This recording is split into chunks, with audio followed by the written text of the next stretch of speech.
Hello, how are you. आप सभी कैसे हैं? प्रीवियस वीडियो में चैप्टर डिटरमिनेंट में हम लोगों ने डिस्कस किया था डिटरमिनेंट क्या होता है, how to expand the determinants. उसके बाद हम लोगों ने प्रॉपर्टी डिस्कस की, कुछ क्वेश्चन भी सॉल्व किए एक्सरसाइज 4.2 एनसीईआरटी के। क्वेश्चन 14 तक लगभग सॉल्व हो चुके थे, यहाँ तक क्वेश्चन हमारा सॉल्व हो गया था। अब इसके बाद ये दो क्वेश्चन बचे हैं और इसके बाद हम लोग क्या करेंगे, नेक्स्ट में हम लोग सम प्रॉपर्टीज ऑफ या सम एप्लीकेशन ऑफ डिटरमिनेंट पढ़ेंगे। तो सबसे पहले तो आप इस क्वेश्चन को देखो यार, ये क्वेश्चन भी बोर्ड में कई बार आ चुका, 15 देख रहे हो ना। Let A be a square matrix of order 3x3, then what is the value of determinant of K A. तो के हमारा स्केलर है, एक मैट्रिक्स है, इसका ऑर्डर 3x3 है। तो आपने एक प्रॉपर्टी पढ़े थे ना ऐसे कि जब इसको करेंगे तो इसका क्या फार्मूला बनेगा। तो जब आप इसकी जगह लिखोगे तो ये k इंटू ए जो हो जाएगा, डिटरमिनेंट ऑफ k इंटू ए जो होगा। तो याद करिए कि जब भी इस डिटरमिनेंट में क्या करते हैं, मल्टीप्लाई या डिवाइड करते हैं, तो इसका ऑर्डर हमारा 3x3 है। तो जब आप इसको सॉल्व करोगे तो ये तो हमारा हो जाएगा k की पावर 3 इंटू डिटरमिनेंट ऑफ ए। ये फार्मूला भी आपने पढ़ा था, वेयर 3 क्या है, ऑर्डर ऑफ स्क्वायर मैट्रिक्स है। तो which option is correct, C option is correct. Clear. इसके बाद नेक्स्ट क्वेश्चन देखते हैं। क्वेश्चन नंबर 16 क्या था, कह रहा which of the following is correct, इनमें से कौन सही है। तो पहले डिफिनेशन आपने पढ़ी थी, determinant is a square matrix, determinant is a number associated to a matrix, determinant is a number associated to a square matrix ना। तो क्या होता है, हमने कहा था डिटरमिनेंट हमारा एक नंबर होता है, वो चाहे रियल नंबर हो चाहे कॉम्प्लेक्स नंबर हो, it is associated to square matrix. Clear. तो ये तो एक्सरसाइज 4.2 कंप्लीट हो जाती है। आइए कुछ हम लोग डिस्कस करते हैं आगे, डिटरमिनेंट का क्या क्या यूज़ है, क्या क्या एप्लीकेशन है। तो सबसे पहला एप्लीकेशन में आता है एरिया ऑफ ट्रायंगल। तो एरिया ऑफ ट्रायंगल जैसे हम लोग क्लास 10th में फार्मूला पढ़े थे कि x1 y1 x2 y2 x3 y3 these are the 3 order pairs. तो एरिया ऑफ ट्रायंगल का फार्मूला आपको याद होगा 1/2 x1 inside the bracket y2 minus y3 plus x2 y3 minus y1 plus x3 y1 minus y2। ठीक। और जब आप इसको इस डिटरमिनेंट के फॉर्म पे लिखते इस तरह से कि 1/2 x1 y1 x2 y2 1 यहाँ ऐड कर देते। अगर आप क्या करते इसको c1 के लॉन्ग एक्सपेंड करते तो आपको यही रिजल्ट मिलता है। देखिए ध्यान से, अगर c1 के लॉन्ग एक्सपेंड करते तो x1, इसको रो और कॉलम को हाइड कर देते हम लोग, तो y2 माइनस y3, फिर यहाँ पे plus minus plus then minus x2 आता। फिर क्या करते, इसको हाइड करते आप, तो ये y1 माइनस y3, लेकिन माइनस कॉमन लेंगे तो y3 माइनस 1। तो ठीक है, तो ये हमारा है। इसके बाद तो ये फार्मूला हमारा बन जाएगा, how to find the area of a triangle using determinants. तो पहला पॉइंट, दूसरा पॉइंट, तीसरा पॉइंट, बगल में 1 1। एक तरीका और आपको बताएंगे हम, सरस मेथड, जिससे हम लोग एरिया ऑफ ट्रायंगल को डिटरमिनेंट से फाइंड कर सकते हैं। अब since area as a positive quantity होती है तो we always take the absolute value of the determinant. मतलब नेगेटिव पॉजिटिव आएगा लेकिन हम सिर्फ उसकी पॉजिटिव वैल्यू को लेते हैं, क्योंकि एरिया कभी नेगेटिव नहीं होता है। जरा फिर आगे डिस्कस करते हैं। इसके बाद आप इसको देखिए, if area is given use both positive and negative value of the determinant, क्योंकि एरिया आपने एब्सोलूट वैल्यू रखी थी नेगेटिव या पॉजिटिव। और तीसरा होता है इसमें एप्लीकेशन में, the area of triangle form by 3 collinear point is 0। हम लोग क्लास 11th में स्ट्रेट लाइन चैप्टर में पढ़ चुके हैं। तो आइए कुछ क्वेश्चन डिस्कस कर लेते हैं। जैसे मान लीजिए कह रहा है कि find the area of triangle whose vertices are 3, 8, -4, 2 and 5, 1। तो जब आप इसको इस फार्मूले पे अप्लाई करोगे यहाँ पे, तो x1 y1 x2 y2, तो ये देखो इसको हमने x1 y1 x2 y2 x3 y3 फार्मूले पे पुटअप कर दिया। और हम क्या करें, इसको r1 के लॉन्ग एक्सपेंड कर देंगे। तो r1 के लॉन्ग एक्सपेंड करेंगे तो 3 को हाइड करेंगे, 3 और के रो और कॉलम को हाइड करेंगे तो 2 माइनस 1। इसके बाद फिर -8, फिर आप इसके रो और कॉलम को हाइड करोगे तो ये आपका -4 -5। इस तरह से जब यहाँ पे +1 और जब इसके रो और कॉलम को हाइड करोगे आप ऐसे तो -4 -10। व्हेन यू एक्सपेंड आपको मिल जाएगा 61/2 square unit area of a triangle form by this vertices. ठीक। बस दो तीन क्वेश्चन, ये बड़ा आसान टॉपिक है इसका। इसके बाद एक एग्जांपल है ये एनसीईआरटी का आपका, देख रहे हो ना, find the equation of a line A B. जैसे वहाँ पे हम लोग इक्वेशन ऑफ स्ट्रेट लाइन का फार्मूला करते थे कि अगर 2 पॉइंट से पास करता था तो वहाँ पे होता था y minus y1 is equal to y2 minus y1 upon x2 minus x1 into x2 minus x1 into x minus x1। याद पड़ रहा है ना? तो एक्चुअली होता क्या है कि जब भी आप स्ट्रेट लाइन बनाते हो तो स्ट्रेट लाइन बनाने के लिए यार बिना वेरिएबल पॉइंट के ये थोड़ी मिलेगा। जब तक कोई आपका कोई वेरिएबल पॉइंट नहीं होगा उसके पास से आपका स्ट्रेट लाइन बनना है। तो ये तो स्ट्रेट लाइन में पढ़ा था आपने, लेकिन यहाँ जब हम लोग करेंगे तो आपसे क्या कह रहा है कि find the equation of straight line A be using, तो ये ए और दो तो फिक्स हो गए और फिक्स पॉइंट हो गए, लेकिन लाइन जो होती है उस पर इनफाइनाइट पॉइंट होते हैं। तो यहाँ पे क्या कह रहा है, find the equation of a line joining A and P using determinant and find k if D k comma 0 is a point such that area of triangle A B is 3 square unit. आइए इसका first part करते पहले। तो first part करेंगे तो जब हमें equation of A B पता करना होगा तो हम क्या करेंगे, मान लेंगे कि let P x y be any variable point on line A B. तो होगा क्या कि देन ए बी पी क्या हो जाएगा, ये कोलिनियर हो जाएगा। जब ये कोलिनियर होगा तो area of triangle A B P is equal to 0। जब ए बी पी से निकालेंगे तो हम क्या करें, पहले ए के कोऑर्डिनेट फिर बी के कोऑर्डिनेट फिर पी के कोऑर्डिनेट। तो किसी एक को पहले ए बी ले लो, इससे कोई फर्क नहीं पड़ता, बस सीक्वेंस में होना चाहिए। लिख दिया हमने से। आज जब हम इसको एक्सपेंड करेंगे तो y is equal to 3x आ गया। तो this is equation of straight line है ऑफ ए बी। ठीक, इसके बाद क्या नेक्स्ट पार्ट क्या कह रहा है कि if D k comma 0 is a point such that area of triangle A B D 0। तो ए पता था, बी आपको पता था। ठीक है, अब यहाँ पे हम लोग क्या करेंगे, डी की वैल्यू रख रहे हैं हमारे पास। तो यहाँ पे जब इससे क्या करें, area of triangle A B D निकालेंगे और कहेंगे कि area of triangle A B 0 हमारा है, साफ साफ कह रहा है कि ना कि D is a point such that A B D is 3 square unit. तो सॉरी, यहाँ पे area of triangle ABD 3 square unit दे रखा है। तो जब आप करेंगे तो एरिया ऑफ ट्रायंगल एबीडी निकालेंगे तो पहले ए के कोऑर्डिनेट लिख लिए हमने, ठीक, फिर हमने बी के कोऑर्डिनेट लिख लिए, फिर हमने डी के कोऑर्डिनेट यहाँ 1 1 कर दिया। और एरिया 3 स्क्वायर यूनिट है, तो जब आपको पता है कि ये हमेशा एब्सोल्यूट वैल्यू, जब कभी एरिया निकाला गया +3 रहा होगा तब भी 3 ही लेंगे, -3 रहा होगा तब, इसीलिए हम लोग दोनों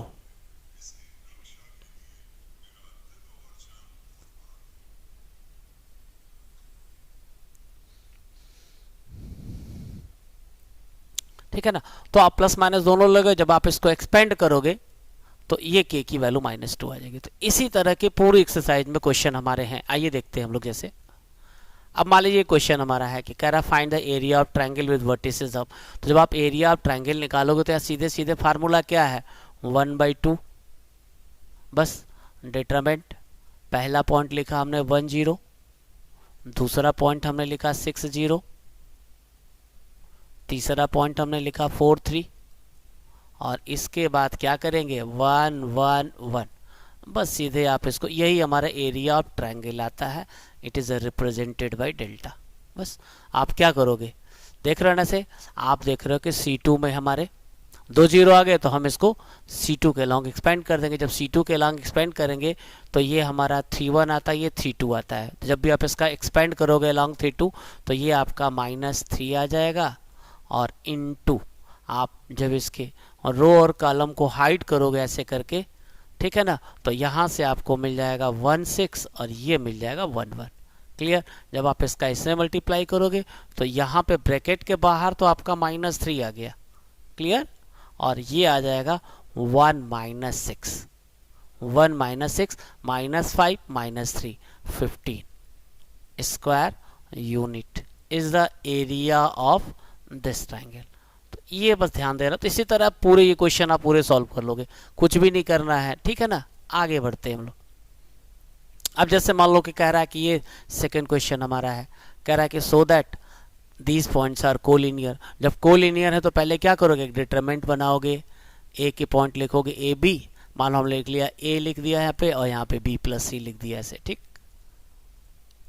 और यहाँ पे फिर हमने बी लिख दिया और यहाँ पे हमने C + A ले लिया ऐसे। फिर यहाँ पे हमने सी लिख दिया और यहाँ पे हमने ए प्लस बी लिख दिया। ऐसे आपसे क्या कह रहा है, और फिर यहाँ पे 1 1 1 और डिटरमिनेंट को क्लोज कर दिया।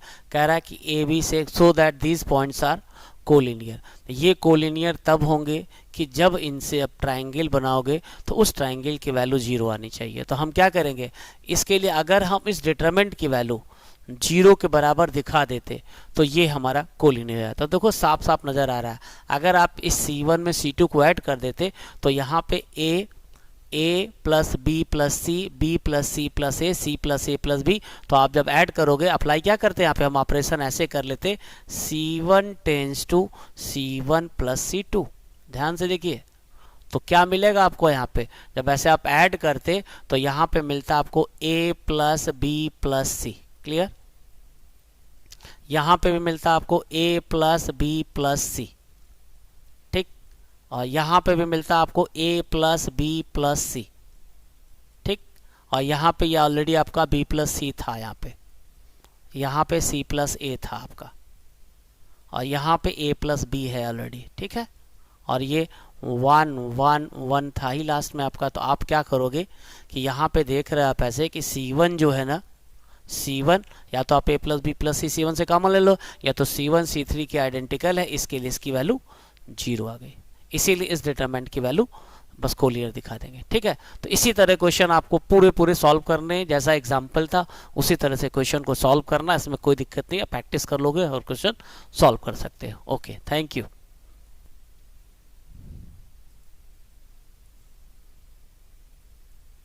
आइए आप इसके कुछ क्वेश्चन कर सकते हैं, जैसे मान लो 3rd क्वेश्चन हमारा है, 4th क्वेश्चन है, एनसीईआरटी का है, बड़े आराम से आप कर लोगे। आइए इसके बाद फिर हम लोग चलते हैं नेक्स्ट टॉपिक। हम लोग पढ़ा माइनर और को फैक्टर क्या होता है। पहले जाना है आखिर ये माइनर क्या है, जानते पहले से हो, डिटरमिनेंट जब एक्सप्लेन कर रहे थे, बस उसको फिर से डिफाइन कर देना है। तो माइनर होता क्या है आइए दिखाते हैं आपको। ठीक है, तो माइनर होता क्या है, simple, minor of an element aij of a determinant is determinant, ये भी एक डिटरमिनेंट ही होता, obtained by deleting is ith row and jth column in which element aij lie। minor of element aij is denoted by, इसी को mij से लिखा जाता है। फॉर एग्जाम्पल जैसे minor of element of determinant जब भी निकालेंगे तो उसी डिटरमिनेंट का निकालेंगे आप जिसका ऑर्डर 2 या उससे ज़्यादा होता है। तो जैसे मान लो है कि 2 है, तो अगर ऑर्डर का जैसे हमारा है 2 या डिटरमिनेंट ऑफ ऑर्डर है ना, इस एक कम हो, जैसे मान लीजिए कि यहाँ पे क्या है, इसका ऑर्डर 3x3 है, तो अगर हमें 1 का माइनर निकालना है तो हम क्या करेंगे, 1 के रो और कॉलम को छुपा देंगे।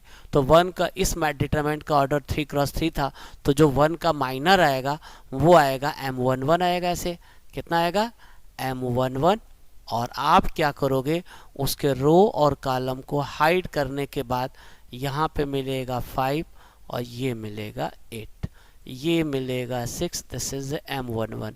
तो it is a minor of element 1।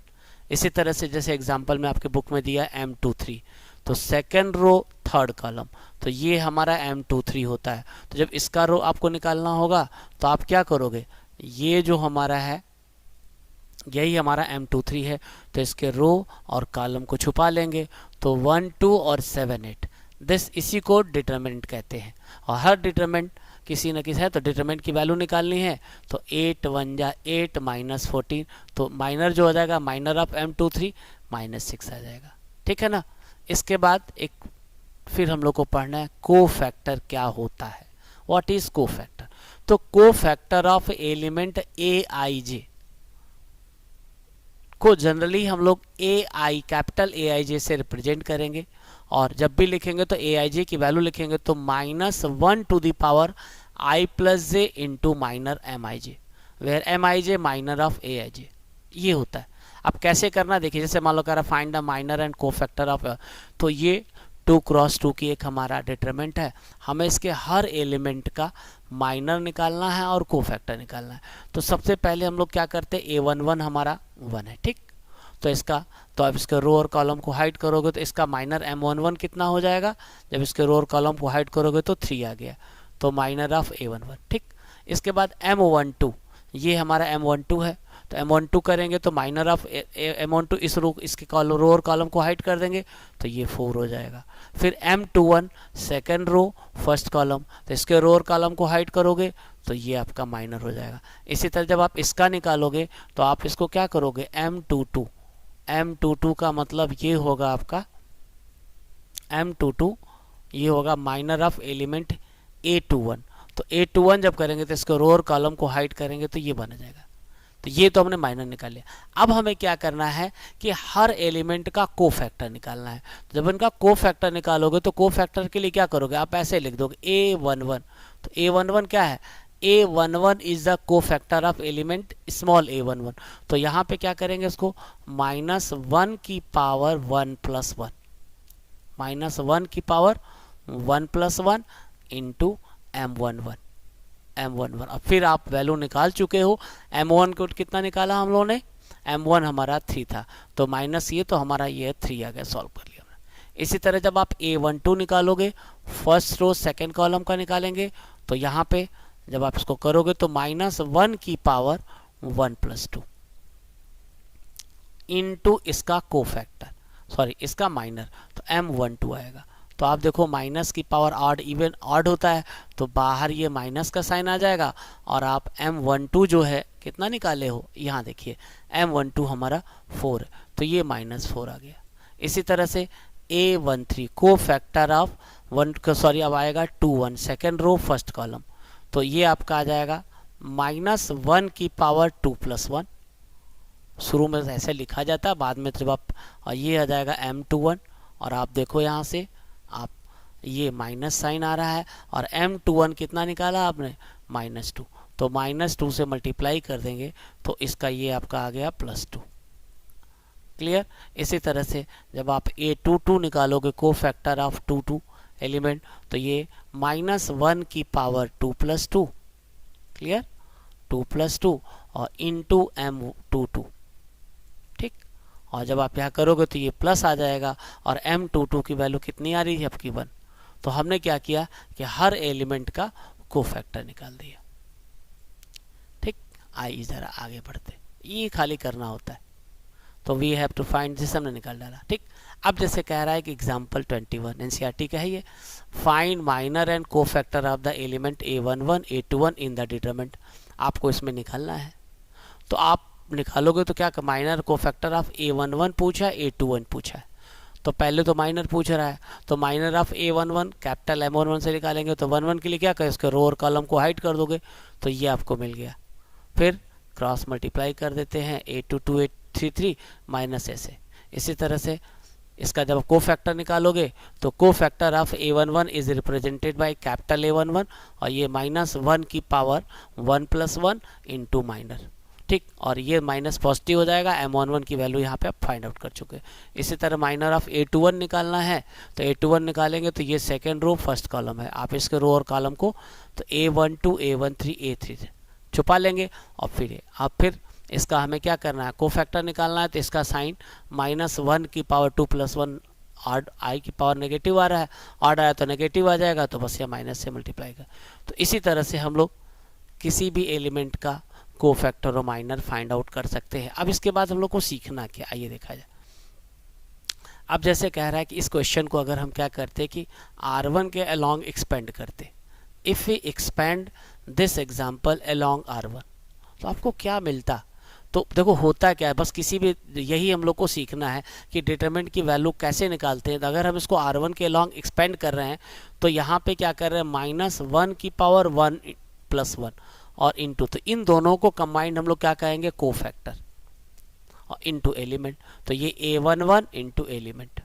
इसी तरह से इसको ध्यान से देखो, तो ये दोनों जो मिला कंबाइंड करके ये हमारा कोफैक्टर हो जाएगा A12 और एलिमेंट A12। इसी तरह यहाँ जब सॉल्व करेंगे तो इन दोनों को मिला करके हम कोफैक्टर कहेंगे। तो इससे हमने क्या सीखा कि किसी भी डिटरमिनेंट की वैल्यू निकालने के लिए उसका जो रूल ये होता है, sum of product of element of R1 with their corresponding cofactor. हम किसी भी इसी तरह से हम लोग C1 C2 C3 R2 R3 R3 के अलोंग एक्सपेंड करेंगे। इसीलिए जब भी वैल्यू निकालते हैं तो जो डिटरमिनेंट की वैल्यू आती है ये फार्मूला बनता है, sum of product of element of any row और any column with their corresponding factor gives us value of determinant। यही हमारा रूल होता है। If the element of row और column multiply with cofactor of any other row और column there some is, कहने का मतलब है कि एलिमेंट किसी और का लो, किसी दूसरे रो का लो, कोफैक्टर उसके दूसरे रो का लोगे और जब आपस में मल्टीप्लाई करोगे तो उसकी वैल्यू 0 आएगी। इस पे आइए थ्योरम देख लेते हैं। जैसे मान लें यहाँ पे क्या देख रहे हो आप कि यहाँ पे A11 एलिमेंट हमारा है और A21 इसका इस एलिमेंट का करस्पॉन्डिंग कोफैक्टर नहीं है। A12 हमारा एलिमेंट दूसरा है और ये A22 इसका करस्पॉन्डिंग कोफैक्टर नहीं है। A13, तो हम क्या करें, जब इसको सॉल्व करते हैं हम लोग, जब आप इसको सॉल्व करते हो तो A21 की जगह -1 की पावर है, इसके रो और कॉलम को हाइड करते तो ये मिल जाता हमारा। इसी तरह से A22 हमारा और A23 निकाल लेंगे। और जब आप इसको एक्सपेंड कर रहे हो तो आप देखिए यहाँ से since R1 and R2 are identical आ रहा है। क्यों आ रहा है, देखिए A11 ये देखिए आगे आइडेंटिकल।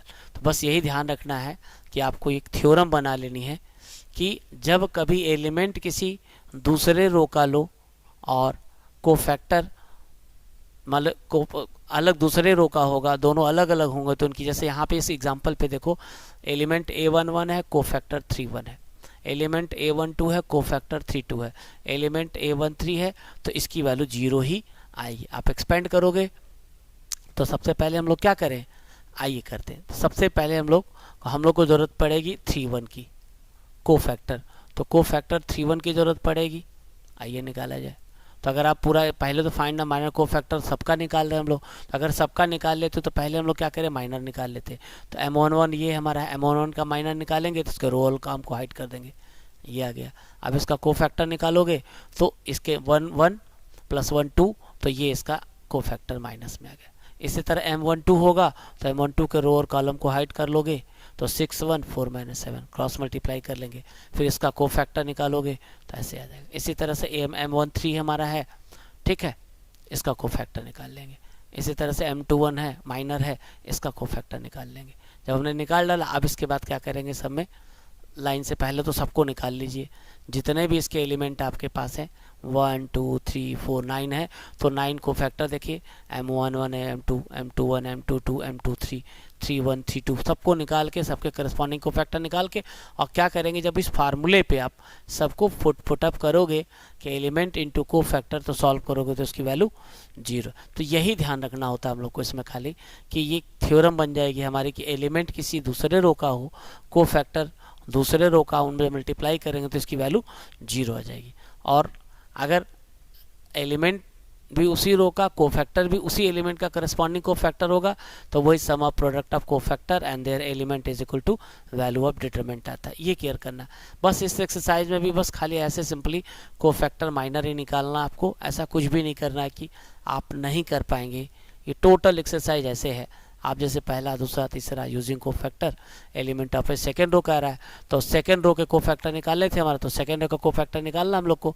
तो सेकेंड रो का 2 है, तो भाई प्लस माइनस प्लस फिर माइनस, तो यहाँ माइनस लिख दें। कोफैक्टर निकाल लेंगे तो पहले आपको क्या निकालना पड़ेगा, इसके लिए A21 निकालना पड़ेगा। कोफैक्टर निकालना हम लोग को, तो A21 के लिए ये आएगा माइनस का साइन, और हम क्या करेंगे, A21 को जब ऐसे हाइड करेंगे तो ये 3 3 = 9 और -16, तो 9 - 16 ऐसे आ गया, ऐसे। इसी तरह फिर आप A22 का निकालोगे, तो A22 का निकालोगे तो -i की पावर है, तो ये तो प्लस हो जाएगा हमारा, और A22 के रो और कॉलम को हाइड कर देंगे, तो यह आ जाएगा 15 - 8, तो 15 - 8 आपका 7 आ जाएगा, ऐसे ये